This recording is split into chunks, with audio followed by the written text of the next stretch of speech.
Queridos, a paz do Senhor, é uma alegria estar com vocês mais uma vez. Quero agradecer a Deus pela vida do Josué, esse companheiro tão precioso. Deus te abençoe. Todos os irmãos queridos, é um prazer revê-los. Quantos vieram ouvir a palavra de Deus? Diga, eu vim ouvir a palavra, pastor. Você trouxe a sua Bíblia? Trouxe? Então segura a sua Bíblia assim comigo. Pegue ela assim, ó. E levante ela se você trouxe ela. E feche os seus olhos e diga assim comigo: Senhor, nós estamos prontos para ouvir a Tua palavra. Fala conosco essa noite, porque nós queremos responder a Tua palavra. Nós não queremos apenas ouvi-la, nós queremos dar uma resposta àquilo que nós ouviremos essa noite. Em nome de Jesus. Amém e amém. Abra, por favor, no livro dos Atos dos Apóstolos, capítulo de número 4. Glória a Deus. Melhora o meu retorno aqui, André. Aleluia.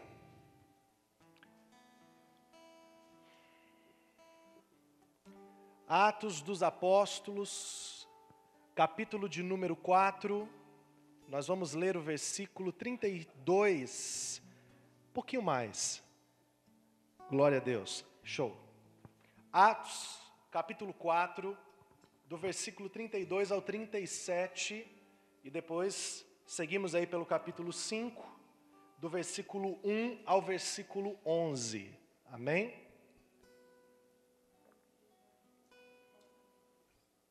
Eu vou pedir a você que, se você trouxe a sua Bíblia, você deixe ela aberta, porque nós vamos ler alguns versículos durante a ministração da mensagem. Amém? Melhorar o som da frente? Aumento da frente, então. Não sei se é porque aumentou aqui. Ok, agora? Glória a Deus. Os irmãos estão ouvindo bem aí atrás? Está chegando aí, Ítalo? Bem ou distorcendo? Perfeito? Ok? Glória a Deus. Atos, capítulo de número 4. Você encontrou, amém? Diz assim a palavra do Senhor. Da multidão dos que creram, uma era a mente e o coração. Ninguém considerava unicamente sua coisa alguma que possuísse, mas compartilhavam tudo o que tinham. Com grande poder os apóstolos continuavam a testemunhar da ressurreição de Jesus Cristo, e grandiosa graça estava sobre todos eles. Não havia pessoas necessitadas entre eles, pois os que possuíam terras ou casas, as vendendo, traziam o dinheiro da venda e o colocavam aos pés dos apóstolos, que o distribuíam segundo a necessidade de cada um. José, um levita de Chipre, a quem os apóstolos deram o nome de Barnabé, que significa encorajador, vendeu um campo que possuía, trouxe o dinheiro e colocou aos pés dos apóstolos. Um certo homem, chamado Ananias, juntamente com Safira, sua mulher, também vendeu uma propriedade. Ele reteve parte do dinheiro para si, sabendo disso, também sua mulher, e o restante levou e colocou aos pés dos apóstolos. Então perguntou Pedro: Ananias, como você permitiu que Satanás enchesse o seu coração, a ponto de você mentir ao Espírito Santo e guardar para si parte do dinheiro que recebeu pela propriedade? Ele não lhe pertencia? E depois de vendida a terra, o dinheiro não estava em seu poder? O que o levou a pensar em fazer tal coisa? Você não mentiu aos homens, mas sim a Deus. Ouvindo isso, Ananias caiu e morreu. Grande temor apoderou-se de todos os que ouviram o que tinha acontecido. Então os moços vieram, envolveram seu corpo, levaram-no para fora e o sepultaram. Cerca de 3 horas mais tarde, entrou sua mulher, sem saber o que havia acontecido. Ela entrou lá e não sabia que o marido tinha morrido, acabado de morrer. Pedro então lhe perguntou: diga-me, foi esse o preço que vocês conseguiram pela propriedade? Respondeu ela: sim, foi esse mesmo. Pedro então lhe disse: por que vocês entraram em acordo para tentar o Espírito do Senhor? Veja, estão à porta os pés dos que sepultaram seu marido, e eles a levarão também. Naquele mesmo instante, ela caiu aos pés dele e morreu. Então os moços entraram e, encontrando-a morta, levaram-na e a sepultaram ao lado do seu marido. E grande temor apoderou-se de toda a igreja e de todos os que ouviram falar desses acontecimentos. Amém? Amém? Parece que o amém está meio travado. Você não vai morrer aqui não, irmão. Pode ficar tranquilo. Dá uma respirada. Não vou morrer hoje aqui não. Queridos, eu pretendo falar a vocês essa noite sobre quando a experiência em comunidade gera morte. Você pode repetir comigo? Quando a experiência em comunidade gera morte. Você não aprendeu ainda de domingo passado, mas eu vou ensinar de novo. Eu falo, você fala depois de mim. Amém? Então vamos lá. 1, 2 e 3. Quando a experiência em comunidade gera morte. Amém? Olha para mim em nome de Jesus. Queridos, eu acredito que todas as pessoas que cruzam as portas de uma igreja cristã como a nossa, de uma igreja evangélica, como mais comumente são conhecidas, alguém que vem para uma reunião como essa, alguém que frequenta um pequeno grupo de relacionamento durante a semana, eu acredito que todas essas pessoas que se aproximam da igreja de Jesus, elas têm um objetivo em comum. Qual objetivo é esse? O objetivo de desfrutar de uma vida plena.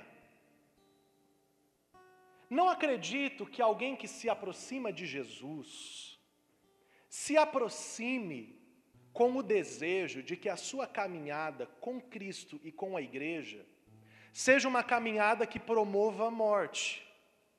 Eu não acredito que ninguém sai de casa num domingo à noite, ou num domingo de manhã, ou entra no YouTube e assiste uma pregação como essa, dizendo assim: a minha expectativa é que depois desta mensagem eu termine pior do que eu estava quando eu comecei a ouvir.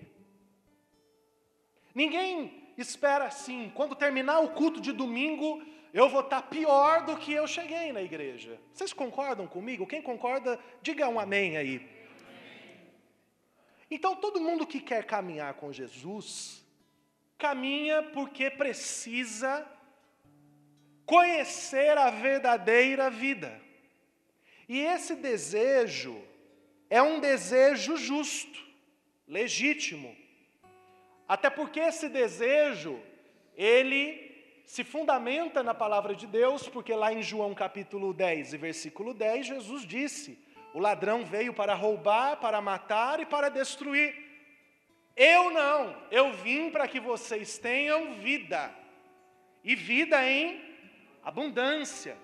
Eu gosto de como a NVI, a Nova Versão Internacional, ela traduziu esse texto, porque ela traduz assim: eu vim para que vocês tenham vida, e que vocês a vivam em plenitude, que vocês a vivam plenamente, para que vocês desfrutem de uma vida plena.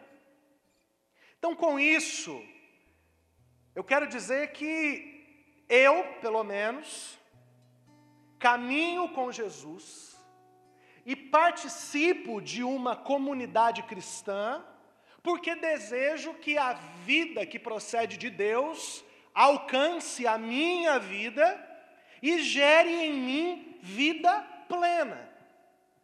Eu espero que todos os traços de morte na minha vida sejam cobertos pela vida de Jesus, e quando a vida de Jesus me tocar, a morte retroceda, porque o príncipe da vida está habitando dentro de mim, me governa, e eu sou um filho de Deus, e desfruto daquilo que Jesus prometeu para mim.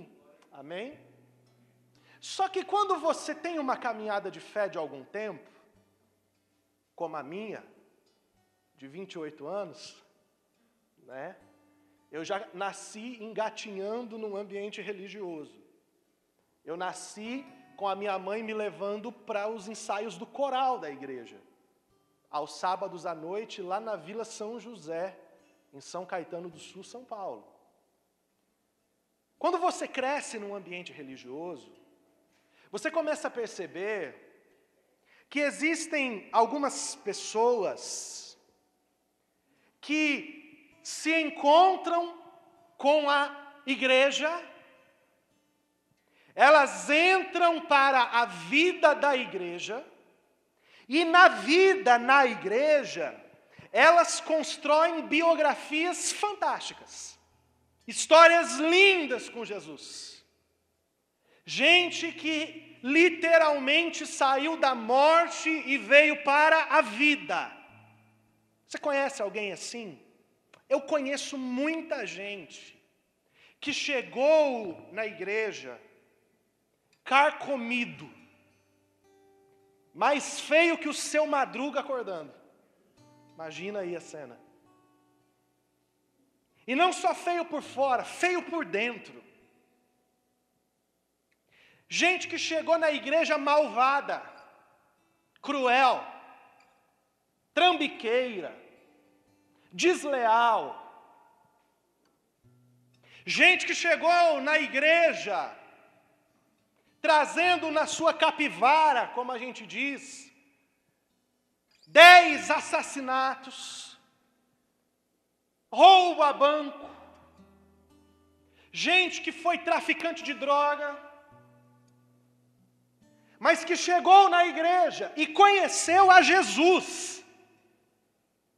E quando conheceu a Jesus, quando os seus olhares se cruzaram, quando o olhar de Jesus repousou no olhar dessa pessoa, o maior milagre de todos aconteceu na vida dessa pessoa, que é o que Paulo registra em 2 Coríntios capítulo 5. Se alguém está em Cristo, nova criatura é. As coisas velhas se passaram, eis que tudo se fez novo. O milagre da metanoia, da expansão da mente, da conversão. Essas pessoas nasceram de novo.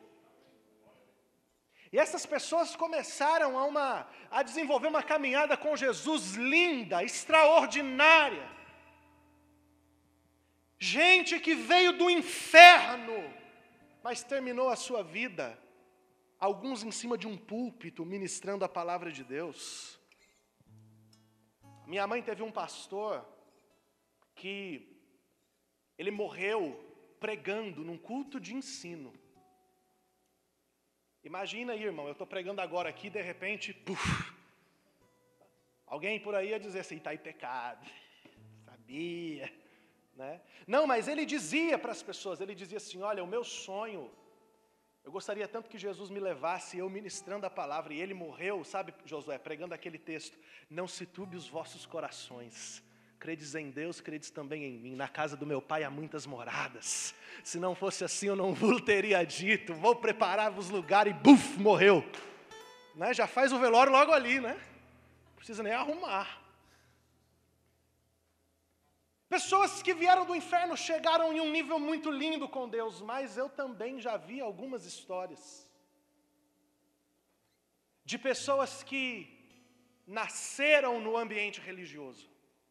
Nasceram na igreja, nasceram num berço evangélico. Sabe o que é nascer num berço evangélico? Quando você nasce, a sua mãe te põe num berço e escreve evangélico. Nasceram na fé talvez dos pais, ou na fé dos avós. É gente que não dá para testemunhar deles o que Paulo testemunhou de Timóteo. Olha, a fé que em ti habita hoje, habitou primeiro na sua mãe e depois na sua avó. É gente que tem uma avó que conheceu a Deus, Uma mãe que conheceu a Deus, mas nasceu no ambiente religioso, mas não conhecem a Deus. São pessoas que desfrutaram de tudo. Aprenderam a tocar no violão no ministério de louvor, aprenderam a tocar teclado. Algumas até pregaram o evangelho. Não sei qual evangelho, mas pregaram. E em um determinado momento, essas pessoas entraram em um estágio de morte. A vida em comunidade não gerou vida, gerou morte. Deixa eu dizer para você uma coisa. Tem muita gente que vem para o ambiente da igreja e desfruta de vida. Mas tem muita gente que vem para o ambiente da igreja e morre. O texto que nós lemos essa noite, ele é um texto que me dá uma base muito tranquila de duas biografias opostas. E que me fundamentam muito bem essas duas experiências que nós podemos ter dentro da comunidade cristã, dentro da eclesia, dentro da igreja de Jesus Cristo. A primeira biografia é a biografia de Barnabé, ou José. Tem até um hino antigo que, se você é dos primórdios, você conhece esse hino, não tenho dúvida, que diz assim, ó: não fica bem, a gente passa bem, e outro carestia. Ainda mais quando se sabe o que fazer e não se faz. Já ouviu esse hino? Esse hino eu ouvi quando era criancinha. Irmão, isso aqui é só os dinossauros da fé que conhecem. Pode rir. Pode rir, Willer. Conhece? Conhece? Era o seu nome Barnabé, natural de Chipre, também chamado de José das Consolações, homem bom e piedoso, cheio de temor e fé, homem de Deus. Ei, vamos dar um aplauso, irmãos. Esses hinos aí, esses hinos dos primórdios são... Olha só, foco. Esse cidadão aqui da história da Bíblia, Barnabé, José, chamado de Barnabé pelos discípulos, a Bíblia diz que ele era um levita, ou seja, ele era um judeu, da tribo de Levi, nascido em Chipre, na região gentílica. Provavelmente a sua família de levitas migrou e ele nasceu lá. E aí esse indivíduo conhece a Jesus. E aí ele tem uma propriedade e ele vende essa propriedade. A Bíblia não diz que era a única propriedade dele. A Bíblia diz que ele vendeu uma propriedade. Não diz que ele vendeu a sua única propriedade. E eu acredito que não era a única propriedade dele, porque quando a Bíblia foi registrar que aquela viúva deu tudo que ela tinha, a Bíblia disse que ela tinha dado tudo. Então o Barnabé vendeu uma das suas propriedades e ele vem e traz o dinheiro e deposita aos pés dos apóstolos. E a biografia de Barnabé começa aqui e decola. Barnabé vai pastorear a igreja de Antioquia, uma das mais pujantes igrejas do Novo Testamento. Barnabé tem como seu copastor na igreja o apóstolo Paulo durante um período. Na realidade, Barnabé é o cara que vai buscar Paulo em Tarso. É o cara que dá a oportunidade para Paulo. É o cara que pega Paulo e leva Paulo até os apóstolos. Então, Barnabé é uma figura de destaque na igreja primitiva.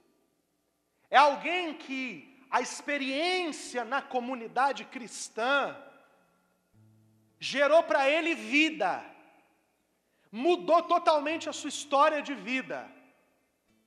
Já na outra ponta da tabela, na zona de rebaixamento, está um casal. Ananias e Safira. E olha, o registro de Ananias e Safira é um registro muito sério, porque quando você lê o Antigo Testamento, você vê em algumas vezes Deus executando um juízo muito severo contra algumas pessoas. Porém, não é praxe de Deus no Novo Testamento utilizar juízos tão severos. Mas a Bíblia diz que Deus matou Ananias. E Deus matou Safira. É sério isso, não é, irmão? Você já imaginou se alguém morresse aqui dentro desse culto? Depois do momento da oferta?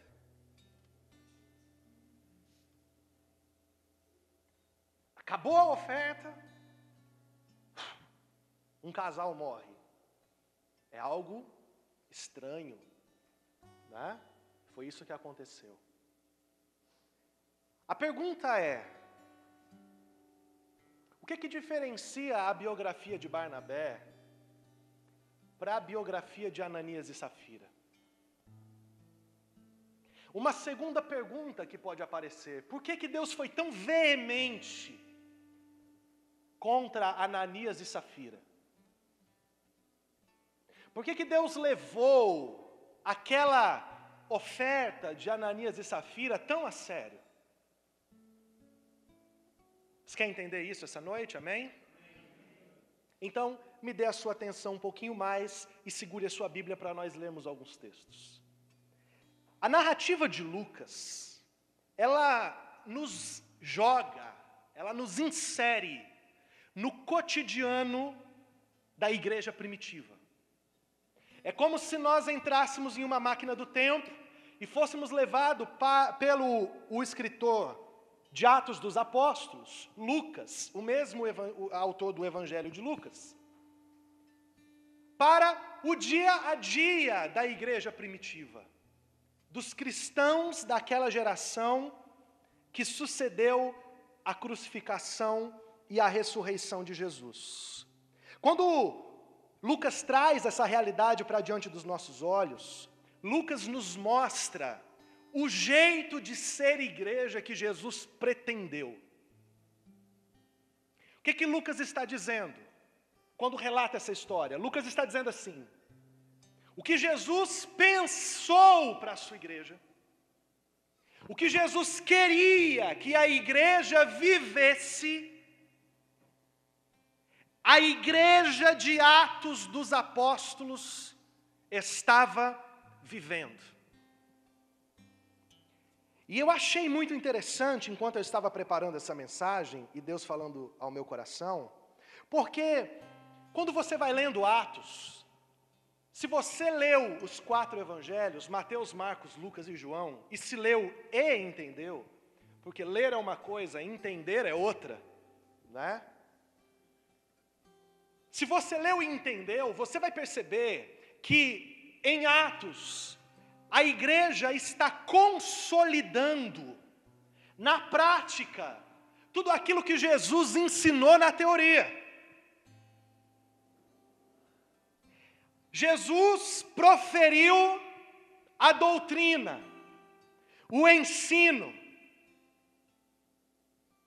E a igreja do primeiro século pegou aquele ensino de Jesus, Ítalo, e trouxe para o chão da vida. Ela transformou a mensagem de Jesus em carne quente. É mais ou menos assim, é algo que era abstrato, que estava no mundo das ideias. Aqueles homens trouxeram para a realidade, eles materializaram o ensino de Jesus.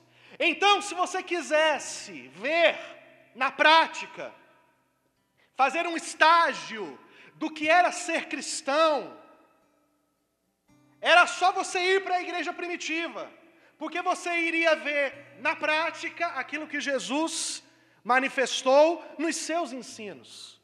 Ora, vejamos, abra sua Bíblia em Atos capítulo 4, versículo 32. Olha só o que a Bíblia diz, Atos 4:32. Olha, eu quero encorajar você a anotar isso. Se você tem uma caneta, se você tem um caderno, traga para os cultos. Tem coisas que são impagáveis, embora você vai ver depois no YouTube. Mas anote, faça suas anotações, isso é muito importante. Atos 4:32, olha o que Lucas diz. Da multidão dos que creram, uma era a mente e o coração. Quem está lendo aqui, irmão? Então vamos ler comigo. Da multidão dos que creram, uma era a mente e era o... Isso aqui está falando de quê, querido? Me dá uma palavra que sintetize isso. Unidade. A igreja de Atos 4 era uma igreja que caminhava em unidade. Agora abra sua Bíblia em João 17, do 20 ao 23. João 17, do 20 ao 23. É a oração sacerdotal de Jesus. Jesus está orando pelos seus discípulos. E olha a oração de Jesus. Minha oração não é apenas por eles. Rogo também por aqueles que crerão em mim, por meio da mensagem deles. Jesus está orando em primeiro lugar pelos apóstolos, pelos 12. E aí Jesus muda o foco da intercessão. Aí Jesus diz, agora eu vou orar pelos cristãos de segunda geração. Aqueles que vão ouvir a mensagem do Evangelho através deles. Olha a oração de Jesus. Eu oro para que todos sejam um. Pai, como tu estás em mim e eu em ti, que eles também estejam em nós, para que o mundo creia que tu me enviastes. Dei-lhes a glória que me deste, para que eles sejam... Qual é o propósito de Deus manifestar a glória dele na nossa vida? Jesus está dizendo aqui, para que nós sejamos um. Assim como nós somos um, eu neles e tu em mim, que eles sejam levados à plena unidade, para que o mundo saiba que tu me enviaste e os amaste como igualmente me amaste. Olha, Jesus orou ao Pai e pediu que eles fossem um. E Atos 4, Lucas registra, a mente e o coração da igreja era um. Eles estão encarnando o que Jesus está ensinando. Mas não só isso. Olha só o que Lucas continua dizendo no 4:32. Ninguém considerava unicamente sua coisa alguma que possuísse, mas compartilhavam tudo o que tinham. Vamos ler esse texto com bastante saliva na boca para a língua não pregar? E você dizer que não está querendo ler porque a língua pregou? Ninguém considerava unicamente sua coisa alguma. Diga, ninguém considerava unicamente sua coisa alguma que possuísse, mas compartilhavam tudo o que tinham. Olha o que Jesus disse em Mateus 25:34. Então dirá o rei a todos que estiverem à sua direita, vinde abençoados de meu Pai, recebei como herança o reino, o qual vos foi preparado desde a fundação do mundo.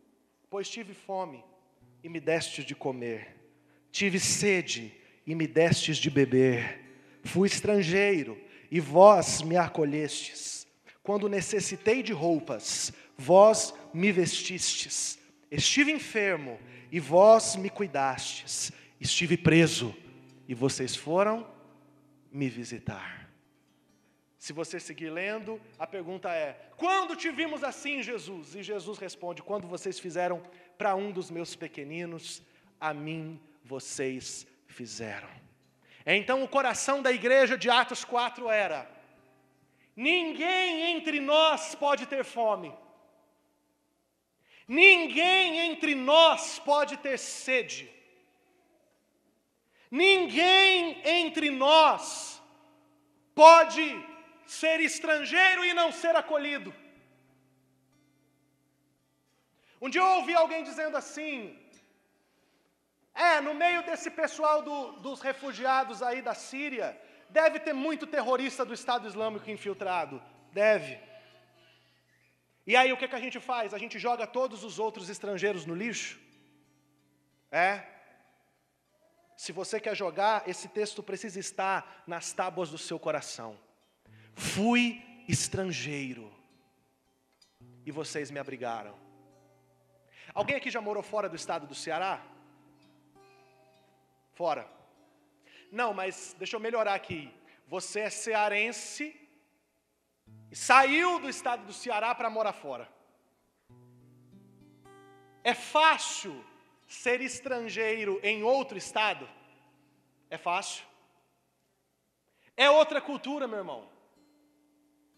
É outro jeito de falar. É outro modo de operar as coisas. Eu me lembro que quando eu me mudei aqui para o Ceará, alguém fazia uma piada comigo e eu queria matar o sujeito. Eu ficava louco, irmão, quando alguém mangava de mim. Por quê? Porque no estado de São Paulo, paulista, meu amigo, quadradinho, certinho, a gente não tem o hábito de ficar brincando com ninguém. Quando brinca, aí chegava aqui, os caras brincavam com o meu nariz, brincavam com a minha careca, brincavam com a minha barriga. Eu estava andando na igreja, alguém segurava meu pneu, eu dizia, que é isso? E aí até que eu fui o quê? Me aculturando. E o que é que facilitou a minha aculturação? Pessoas amadas que me acolheram como filho. Gente que se tornou meu amigo, gente que olhou e disse assim, é estrangeiro, eu vou cuidar. Deus me deu uma esposa da terra, aí ficou fácil, eu não precisava mais do dicionário de cearês, que eu tenho em casa tudinho. E do puro, viu, amigo? Do puro. Então, isso é um imperativo da palavra de Deus. Fui estrangeiro, vocês me abrigaram. A igreja de Atos 4, ela está registrando o quê? A consolidação dos ensinos de Jesus. A partir de que perspectiva, pastor? Olha para mim. A perspectiva de que nós somos um corpo. Um corpo. Aqui tem cabeça, que é Jesus, Ele está aqui. Sei que você ia dar um glória a Deus, irmão. Glória a Deus, Jesus, porque o Senhor está aqui. Aqui tem braços, aqui tem pernas, aqui tem olhos. Cada um de nós realiza uma função, mas nós somos um corpo. Essa é a compreensão básica. Paulo vai desenvolver isso nas suas epístolas, Romanos 12, não há tempo de lermos aqui, 12:3, Efésios 1, 18 e 23, e em inúmeros outros textos. São textos que vão afirmar a seguinte verdade: escute, você é um indivíduo, Deus se relaciona com você, mas você faz parte de um corpo. Quem aqui já bateu o dedo mindinho na quina da cômoda do quarto? Irmão, não xinga, tá? Quando isso acontecer. Irai-vos e não pequeis. Porque você vem e bate, aí qual é a primeira reação que você tem? Você pega o pé, é ou não é? Espera aí, querido, por que você sentiu dor? Porque mesmo que o seu dedo mínimo seja uma coisinha insignificante para o tamanho do seu corpo, em níveis de tamanho, em níveis de importância, Se cortarem meu dedinho mindinho, eu ando. Só que quando eu colocar o Havaiana, todo mundo vai ver. Não tem o dedo mindinho. Deixa eu dizer uma coisa para você. A igreja de Havaiana tem que estar com todos os dedos completos. Você pegou no teu espírito, irmão? Se pegou, diga amém. Não, mas eu sou um dedo mindinho. Se eu fizer qualquer coisa, a igreja nem sente. Engano seu. Lendo engano. Você é parte do corpo, meu irmão. Se você está doente, o corpo inteiro sente. Se você não está bem, o corpo inteiro sente. Se a sua vida espiritual está em baixa, o corpo inteiro sente. Se você está em pecado, o corpo inteiro sente. Se a coisa não está bem, o corpo inteiro sente.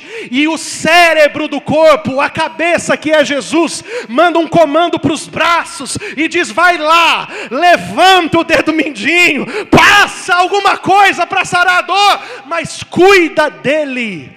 Cuida dele. Corpo, comunidade. É isso que a igreja de Atos está desfrutando. Eu vou ler o texto de novo, irmão. Essa semana, desde segunda-feira, Deus está me pegando por dentro com essa palavra aqui. Da multidão dos que creram, uma era a mente, um coração. Ninguém considerava unicamente sua coisa alguma que possuísse, mas compartilhavam tudo o que tinham. Com grande poder os apóstolos anunciavam o testemunho da ressurreição. Não havia pessoas necessitadas entre eles, pois os que possuíam terras e casas os vendiam e traziam o dinheiro da venda. O que estava acontecendo dentro da igreja primitiva? O Espírito Santo estava patrocinando uma reforma agrária. Deus estava dando a posse da terra de volta para quem não tinha. Quem tinha muito, se desvencilhava de um pouco do que tinha e ministrava na vida de quem não tinha. Era Deus equilibrando as classes. Sabe para quê? Para que ninguém olhasse para ninguém de cima para baixo. E ninguém olhasse para ninguém de baixo para cima, para que todos se olhassem nos olhos como irmãos, fraternalmente na família de Jesus, unido pelos laços do Calvário e iguais diante da graça de Deus, que não faz acepção de pessoas.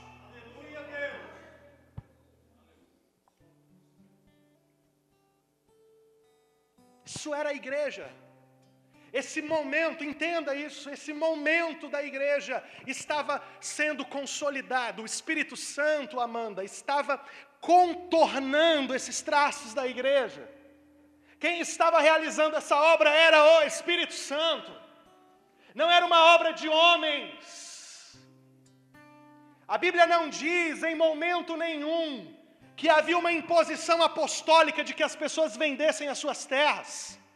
Pelo contrário, como Josué disse aqui no momento das ofertas, Paulo vai reforçar isso nas suas epístolas. Tudo era um movimento voluntário do Espírito Santo, baseado no entendimento de que eu não tenho nada, que o Pai é nosso, o pecado é nosso e o pão também é nosso. O Espírito estava bancando isso. É aquela história, se você tem alguém que está precisando, você tem 2 camisas, pegue uma e dê. O Espírito estava realizando isso, e teve um homem que entendeu. Quem entendeu? Barnabé. Ele entendeu que aquilo era uma obra do Espírito. Ele entendeu que no reino de Deus e no corpo de Cristo, se tem alguém com fome, eu estou com fome. Se tem alguém com sede, eu estou com sede. Se tem alguém doente, eu estou doente. Pastor, você vive tudo isso que você está pregando? Não, mas eu choro muito porque eu ainda não cheguei nesse lugar. E espero chegar um dia. Eu estou a caminho, irmão. Essa semana eu estava orando em casa de manhã e disse: Senhor, confirma essa palavra no meu coração através de um sonho. Faz tanto tempo que o Senhor não me visita em sonhos, me dá um sonho. E eu tive um sonho que alguém chegava para mim e dizia: você está a caminho. Olha que coisa linda essa frase. Você está a caminho. Você está a caminho. Quando você não conseguir chorar com quem chora, lembre, você está a caminho. Não desista da caminhada, porque agora você ainda não chegou onde Deus quer que você chegue. Você está a caminho.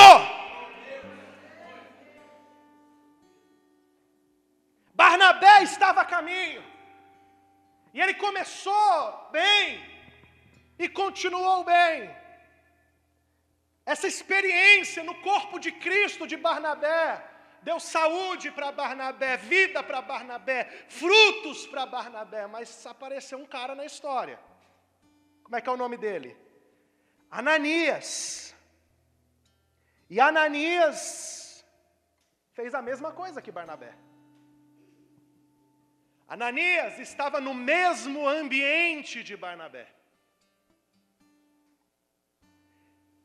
Ananias ouvia os mesmos sermões que Barnabé. Barnabé, querido, ouvia as mesmas histórias que Ananias. E aparentemente Ananias fez a mesma coisa que Barnabé. O que Ananias fez? Comprou um campo. Vendeu um campo. E levou dinheiro aos pés dos apóstolos.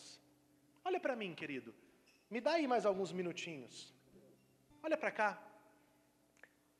Desfruta disso daqui que está posto à mesa. Demorou uma semana para eu trazer isso aqui para você. Então desfruta.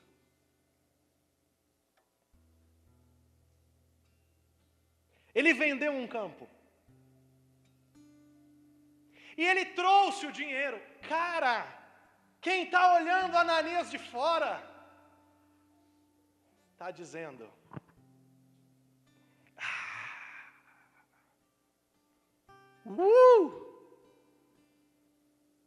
esse cara faz parte de um grupo seleto de pessoas que são desprendidas. O cara vendeu uma propriedade e trouxe o dinheiro. Para quê? Não foi para enriquecer os apóstolos. Foi para aquele recurso servir o propósito do reino de Deus. Para que ninguém tivesse necessidade. Quem está olhando de fora está dizendo: Ananias entendeu a mensagem. Ananias está no reino. Só que quando ele chega diante de Pedro, Pedro olha para ele e diz assim: Ananias, por que você deixou Satanás encher o seu coração para você reter parte do dinheiro da venda da sua propriedade? Se você ler até aqui, você vai achar que Ananias morreu por causa de dinheiro, né? Só que quando você continua lendo, você descobre que Deus não matou Ananias por causa de dinheiro. Pedro diz assim: a terra não era sua. Quando você vendeu, o dinheiro também não era seu. Por que você fez isso? Em outras palavras, o que Pedro está dizendo: Ananias, você não precisava ter trazido nada. Trazer essa oferta, ou não trazer essa oferta, trazer esse dinheiro, ou não trazer esse dinheiro, não faria Deus te amar mais e nem Deus te amar menos. Cara, mas por que você veio mentir para o Espírito Santo? E quando Pedro acaba de dizer isso, Ananias morre. Agora olha para mim. A pergunta é: Quando é que a minha experiência com o corpo de Cristo gera morte para mim? Alguém quer saber? Quem me dá mais 10 minutos para eu contar? 10, 20, 30, 40? Primeiro, quando é que a minha experiência em comunidade vai gerar morte? Quando eu não sou capaz de discernir que a igreja é o corpo de Cristo. Eu vou te dar uma tarefa básica para a tua casa. Você vai ler 1 aos Coríntios 11, do 17 a seguir. Porque na Santa Ceia, a gente tem o hábito de ler esse texto do 23 a seguir. A gente começa assim: porque eu recebi do Senhor o que eu também vos ensinei, que o Senhor Jesus na noite em que foi traído, é ou não é? Você já leu a partir do 17? Quem já leu, diga: eu já li, pastor. Então eu vou ler de novo para você hoje. Eu sei que tem gente aqui que não vai ler em casa, então eu vou ler logo. 1 aos Coríntios 11, 17. Olha só o que Paulo está dizendo. Entretanto, nisto que lhes vou dizer, não os elogio, porque as reuniões de vocês fazem mais mal do que bem. Olha, ele já começa dizendo: esses cultos de vocês fazem mais mal para as pessoas do que bem. Em primeiro lugar, ouço que, quando vocês se reúnem como igreja, há divisões entre vocês.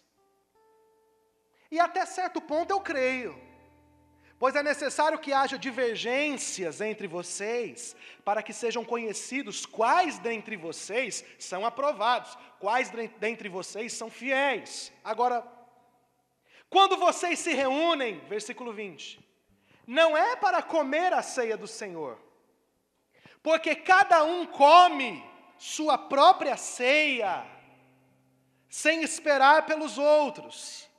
Assim, enquanto um fica com fome, outro... pastor, esse culto aí não vai começar. Bêbado. E você já vai entender isso aqui. Está achando estranho, né, irmão? Como é que se embriaga com... Você já ouviu aquela piada do bêbado que passou em frente à igreja? Aí ele parou assim na porta da igreja, e bem na hora da Santa Ceia, aí ele viu a celebração da ceia, aí ele pegou e fez assim, né? Os irmãos tomaram, e aí toma, e normalmente o que as pessoas fazem? Oram, né?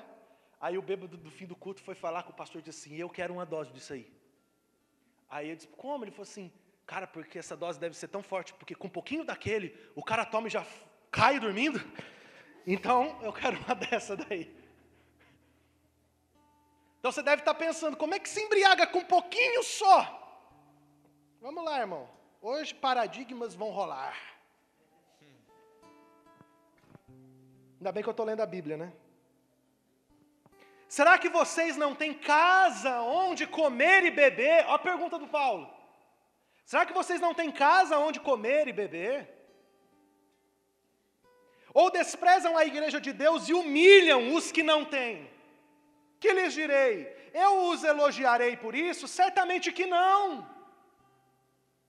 Vocês humilham os que não têm. O que estava acontecendo? Olha aqui que eu vou explicar.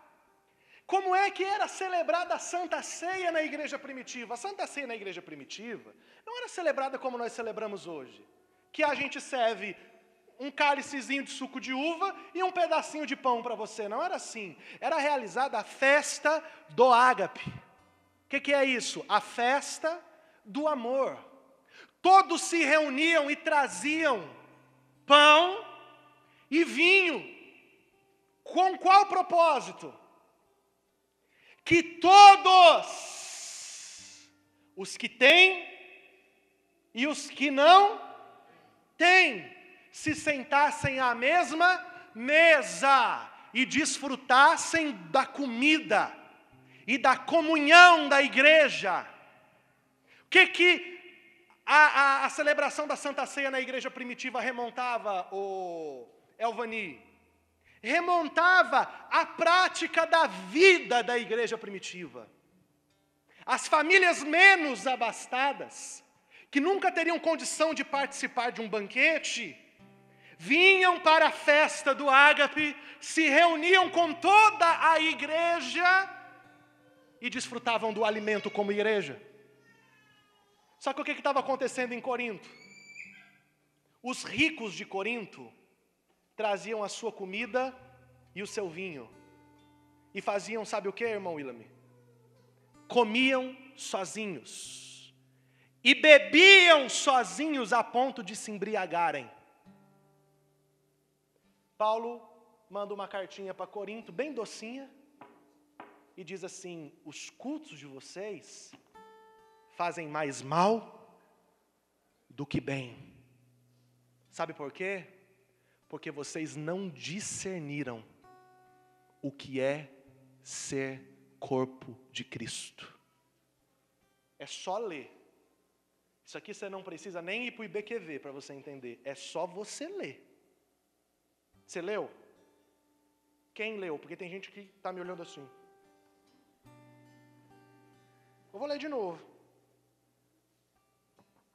Será que vocês, olha lá, ó, quando vocês se reúnem, não é para comer a ceia do Senhor, não é para partilhar da comunhão com os irmãos, porque cada um come a sua própria ceia sem esperar pelos outros. Assim, enquanto um fica com fome, o outro se embriaga. Será que vocês não têm casa onde comer ou beber? Ou desprezam a igreja de Deus e humilham os que nada têm? Que lhes direi? Eu os elogiarei por isso? Certamente que não. Pois eu recebi do Senhor o que também lhes entreguei, que o Senhor Jesus, na noite em que foi traído, tomou o pão, e tendo dado graças, o partiu e disse: isso é o meu corpo, que é dado em favor de vocês, façam isso em memória de mim. Da mesma forma, depois da ceia, tomou o cálice e disse: este cálice é a nova aliança no meu sangue, façam isso em memória de mim, em memória do que eu ensinei, em memória do que eu estabeleci. Não a partir de um pressuposto individualista, egoísta e medíocre. Deixa eu dizer uma coisa aqui, olha para mim, em nome de Jesus, antes que eu pule aí no meio da igreja, derruba essa câmera. Uma igreja, e eu quero que isso aqui vá para a internet. Uma igreja que não entende que é imperativo do Evangelho que nós tenhamos um só pensamento, que deve ser o pensamento de Jesus, e que as dores do meu irmão devem doer em mim também, que a fome do meu irmão deve ser minha fome também, não tem por que celebrar a Santa Ceia. Não tem. Não tem sentido. Não é bíblico.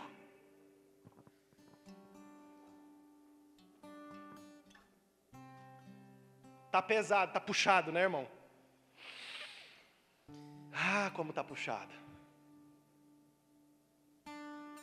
Se eu sou individualista, egoísta, o que é meu, no que é meu ninguém toca, tudo que é meu, não tem razão de você tomar Santa Ceia. Porque a celebração da Santa Ceia é em memória de alguém que tinha tudo, deixou tudo, morreu por quem não tinha nada e nos deu tudo que era dele por herança do Pai. É a lembrança da nova aliança. Quer mais um textinho bíblico para a gente se encher mais um pouquinho? Gálatas 6, esse nem está no esboço, mas ele vai entrar agora. Gálatas capítulo 6, oh, como eu amo esse texto de Gálatas.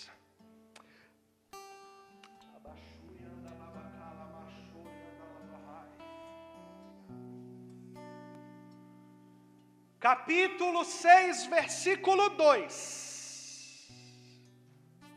O que está escrito aí?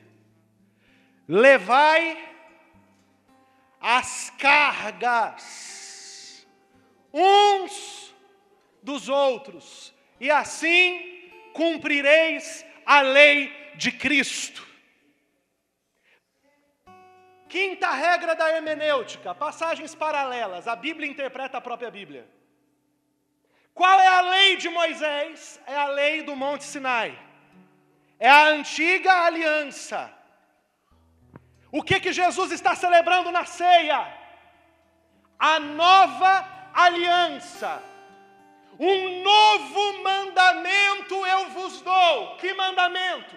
Que vos ameis uns aos outros. Então qual é a lei de Cristo que Paulo está falando? Levai as cargas uns dos outros. Olha, eu ia pregar essa mensagem domingo que vem na ceia, mas aí o Espírito Santo falou comigo, não, se você pregar na ceia, não tem nem uma semaninha para eles repensarem a vida. Então prega um domingo antes, porque domingo que vem é ceia. E a pergunta é, você vai vir aqui celebrar o quê? Vamos continuar lendo o texto da ceia, irmão? Eu já vou terminar a mensagem. Como eu queria ter 2 horas para pregar, um dia eu vou ter. Quando a gente tiver um culto de manhã. Ou no culto de ensino. Só o Willer disse amém. Não tem problema, tendo eu e você, a gente faz o culto. Vamos lá? Porque eu recebi do Senhor o que também vos ensinei, que o Senhor Jesus, na noite em que foi traído, tomou o pão, e tendo dado graças, o partiu e disse, tomai e comei, esse é o meu corpo que é partido por vós. Fazei isso em memória de mim. Semelhantemente também, depois de cear, tomou o cálice, dizendo, esse cálice é a nova aliança no meu sangue. Qual é a nova aliança? Qual é o novo mandamento? Que vos ameis. Qual é a lei? Levai as cargas uns dos outros. Ora calabachura calabás. Porque sempre que comerem deste pão e beberem deste cálice, vocês anunciam a morte do Senhor até que Ele venha. Quando nós nos reunimos aqui para comer o pão e beber o cálice, nós estamos dizendo... Sabe o que nós estamos dizendo? Nós estamos com um cerimonial explicando por que a gente é do jeito que a gente é. Sabe o que eu estou explicando? Por que eu tiro dinheiro do meu 13º para dar cesta básica na igreja? Sabe o que eu estou explicando? Por que eu vou no abrigo de menores abandonados? Sabe por que eu estou explicando? O que eu estou explicando? Por que eu pego o meu irmão da igreja, meia-noite, 1h ele me liga e eu corro para a casa dele? Por que tem alguém doente na igreja? A igreja inteira se ajoelha, dizendo, Senhor, nos dá a cura. Senhor, manifesta a cura, porque nós não podemos viver sem o nosso dedinho, sem o nosso braço. Deus, manifesta a tua cura. Oh, na ceia nós estamos dizendo isso, irmão. Na sexta nós estamos dizendo por que quando alguém quer se separar na igreja, quando um casal quer se separar, a gente vai, a gente ora, a gente aconselha, a gente diz não, a gente luta, porque nós somos um corpo, nós somos uma família, e nós somos como Samar, aquele valente de Davi. A gente entra no meio da nossa vinha, se coloca com a espada levantada, e a gente diz assim, a menos que vocês nos matem, a nossa herança ninguém toca. Oh, glória! Portanto, todo aquele que comer o pão e beber o cálice indignamente. O que é comer indignamente? Será culpado de pecar contra o corpo e o sangue. Examine-se o homem a si mesmo. Então coma do pão e beba do cálice. Pois quem come e bebe sem discernir o corpo do Senhor, sem o quê? Diga essa palavrinha comigo, discernir. Diga discernir o corpo. Come e bebe para quê? Para a sua própria condenação. Por isso, há entre vós muitos fracos, muitos doentes, e muitos que o quê? Você sabe que dormir nas epístolas paulinas é uma figura de linguagem para morrer.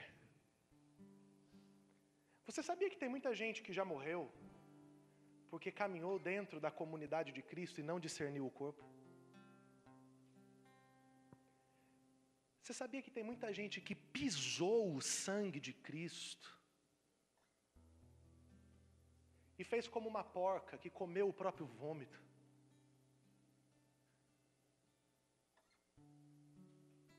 Tem pessoas que estiveram entre nós, cuspiram na cruz, vomitaram no mundo e voltaram no mundo para lamber o próprio vômito. Ei, irmão, antes de você chegar na comunidade de Cristo, você vomitou muito no mundo. Por que você está querendo ir no mundo comer de volta o teu próprio vômito? Lamber as bolotas imundas que saíram do teu estômago enquanto você estava nas orgias, nos pecados, na prostituição, na mentira, no vício. Aí o indivíduo sai, cospe o sangue, abandona a única possibilidade de salvação, e Satanás mata ele lá fora. Está entendendo o estudo, irmão? Mas se nós nos examinássemos a nós mesmos, não receberíamos juízo. Por quê? Porque nós discerniríamos o corpo. Quando, porém, somos julgados pelo Senhor, estamos sendo disciplinados para quê? Para não sermos condenados com o mundo. Olha para mim, Deus não quer que eu e você tenhamos o mesmo final de Ananias. Deus quer que você seja um Barnabé. Deus não quer que você seja um Ananias. Por isso que quando Ele te disciplina, por isso que quando Ele fala com você, por isso que quando Ele submete você a renúncias, por isso que quando Ele te pede atitudes, por isso que quando Ele pede decisões, Ele não é mau. Ele está olhando para você e dizendo: eu não quero que você morra, eu não quero que você morra fisicamente e que seu espírito morra no inferno. Eu quero que você viva e tenha vida em abundância. Portanto, meus irmãos, aí Paulo conclui: quando se reunirem para comer, esperem uns pelos outros. A Bíblia é linda, né? O que Paulo está dizendo? Quando vocês fizerem os banquetes, não deixa ninguém de fora. Deixa eu fazer um compromisso do coração de Deus aqui. Nós vamos ter um jantar aqui na igreja, no Natal. Custa R$60 a entrada. Se você não tem, não é que você é um Ananias que está escondendo o dinheiro. Está entendendo? Você está entendendo o que eu estou falando? Quem está entendendo, diga amém. O Josué foi muito feliz. Nós vamos sair daqui do hotel. Vai chegar esse tempo, nós estamos fazendo caixa. Só que eu aprendi uma lição na minha vida. Eu não vou mais comer semente. Se você pegou, se você entendeu, dá um sorrisinho assim, diga: eu entendi, pastor. Não como mais semente. Semente não foi feita para eu comer, semente foi feita para eu lançar. Se você não tem, pastor, eu não vou porque eu não tenho esse dinheiro. Fale comigo no fim do culto e nós vamos conversar. Agora, se você tem, não seja um Ananias. Não vem dar um desperto, porque Deus me dá um discernimento de espírito bem rapidinho. Hã? E aí, não me responsabilizo. Portanto, irmãos, quando vocês se reunirem, esperem uns pelos outros. Se alguém tiver fome, come onde? Em casa. Para que quando vocês se reunirem, isso não resulte em condenação. Quanto ao mais, quando eu for aí, eu ensino vocês. No corpo de Cristo, isso sou eu que digo eu e não Paulo. No corpo de Cristo, não existem ações isoladas. Tudo que eu faço diz respeito a mim e ao corpo. Deixa eu dizer uma coisa para você aqui. Eu vou terminar de pregar essa mensagem domingo que vem. tem mais 2 tópicos ainda. Não vai dar para eu terminar hoje. Eu queria terminar hoje, mas não dá tempo. Doido para você dizer, termina, pastor. Mas tá todo mundo querendo ir embora, deve estar ruim essa mensagem, meu irmão.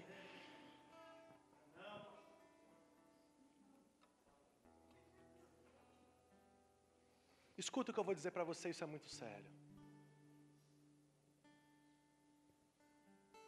Durante muito tempo, ou muito não, porque eu sou novo, durante algum tempo,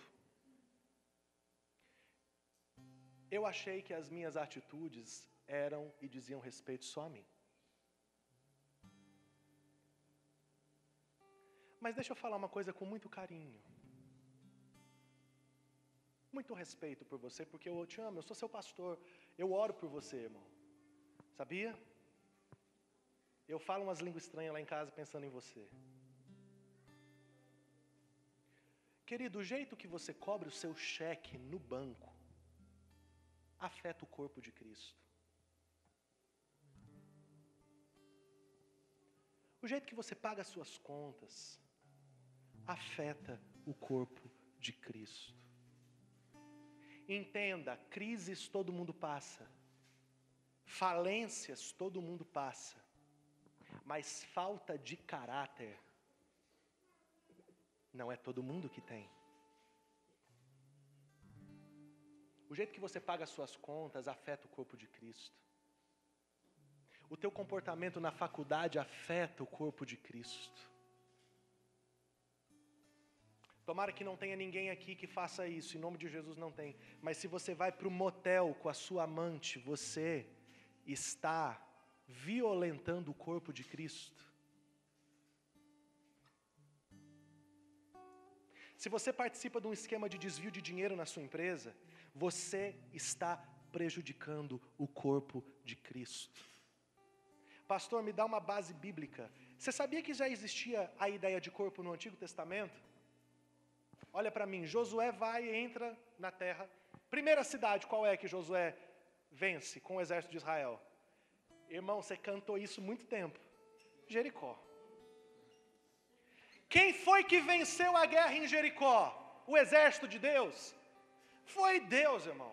Deus disse para o povo de Israel: dê 7 voltas em volta da muralha. No último dia, dê uma volta na muralha durante 7 dias. No último dia, dê 7 voltas. Quando terminar, dá um grito. Ah! O que acontece? As muralhas. E você sabe que, segundo os historiadores, as muralhas não caíram nem para dentro nem para fora, elas afundaram. Foi uma implosão. E eu não estou falando do muro que tu construiu para cercar teu terreno, não, irmão. Eu estou falando de uma muralha que passavam 2 carros de guerra aparelhados em cima dela. Jericó era uma das maiores cidades e mais poderosas. O que é que Deus diz para Josué? Entra na cidade e não pegue nada. Por quê? Porque era a primeira cidade. Era a primícia da terra prometida. E quando é primícia, a primícia não é nossa, a primícia é de quem? Do Senhor. Então Deus diz assim para Josué: Josué, Jericó é a primeira cidade, é a primícia. Vocês não vão pegar nada para vocês, nada, ok? Ok, Senhor. Invadem, mata todo mundo, estabelece Israel. Qual é a próxima cidade? Ai. E o nome faz justiça ao que aconteceu. Ai, irmão, era uma cidadezinha. Josué diz assim: eu não vou nem mandar meu exército inteiro. Eu vou mandar só um... Como é que é o nome daqueles caras que foram matar o Bin Laden? Aqueles snipers da marinha, só os... Tem um nomezinho deles. Oi? SEALs. Eu vou mandar só os SEALs do meu exército aqui. Um grupo de elite, eles dominam Ai.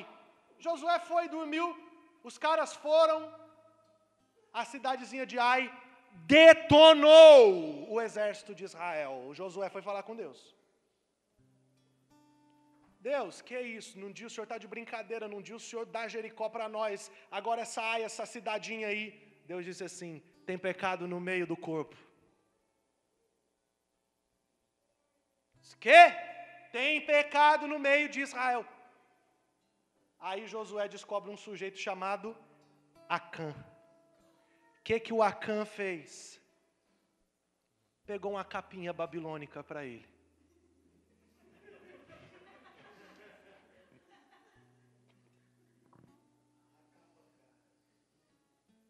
Você está pensando que o que você faz não tem nada a ver comigo? O que você faz tem a ver comigo. A sua dor dói em mim e dói em Deus. Diz respeito sim a mim. Por isso caminho direito.